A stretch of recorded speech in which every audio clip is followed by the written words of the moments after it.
The legend of Charlie No Face has terrified locals in Pennsylvania for many decades. The story went that if you drove along Route 351 at night, you would encounter an old man with a disfigured face. His skin would be glowing green, and if he saw you, he would start chasing you. There was even a ritual to summon the Green Man. Participants had to drive the car to the tunnel, turn off the headlights, and call out to the Green Man. Electrically charged by his accident, if the Green Man made contact with your car, your engine would stall or refuse to start.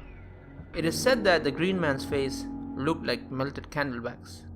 Some even say that he is a specter doomed to stalk desolate western Pennsylvania highways for all eternity. The strangest thing of all about this urban legend is that it actually turned out to be true. The real man behind the urban legend was the late Raymond Robinson, who was tragically disfigured in his youth. When he was just 8 years old, Robinson was violently electrocuted by an overhead electrical line while trying to view a bird's nest, which nearly ended his life. Though Robinson survived the accident, the strong electrical bolt took away his nose, eyes, one ear, and even an arm.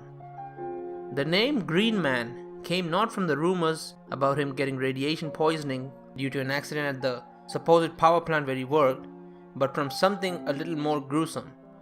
His nose was basically an open wound his entire life. It would get infected quite often, and that would make it turn green, hence the name Green Man. From that day in 1918 up until his death in 1985, Robinson mostly hid away from society for fear of scaring those he came in contact with. Ray wasn't exactly mistreated, but he did get isolated and ostracized even by his own family, who would eat separately from him. But he still tried to make the best of it. An avid baseball fan, he listened to every game he could pick up on his radio. He learned to read Braille and how to make wallets and doormats out of old tires, and generated a small income for himself.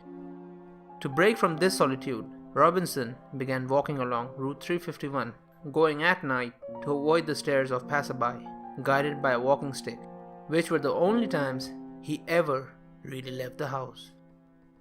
Ray developed a reputation for walking around Route 351 at night. The way he looked garnered attention, and rumors started to spread.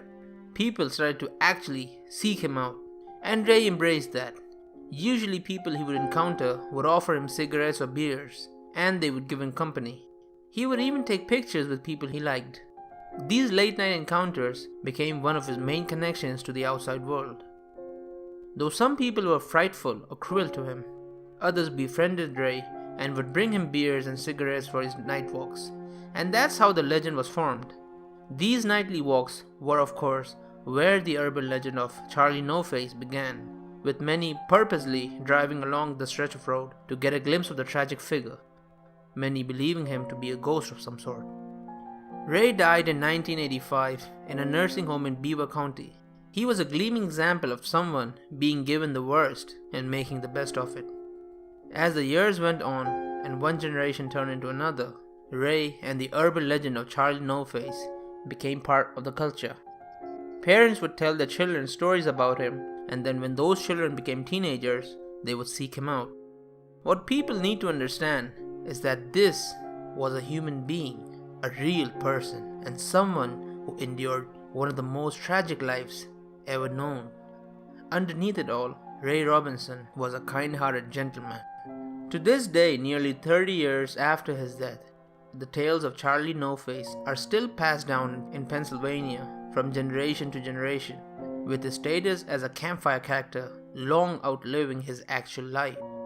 The story has been changed over the years, and some claim that they still see the faceless man walking down his favorite road at night.